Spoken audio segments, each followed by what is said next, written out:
Mabilis po nating silipin ang iba pang balita.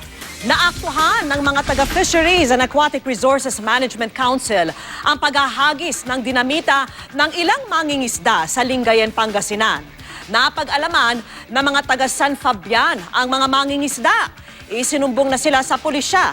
Nananawagan ngayon sa gobyerno ang iba pang mangingisda, lalo't apektado ang kanilang kabuhayan sa dynamite fishing.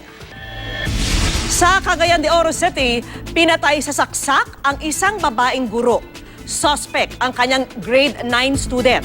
Ayon po sa pulisya, pinagsasaksak ng suspect ang guro matapos masita dahil sa paggamit ng cellphone sa klase. Sumuko sa Department of Social Welfare and Development ang estudyante. Sa Santiago City, Isabela, nabisto ang planong pagnanakaw ng ilang manggagawa sa isang tindahan.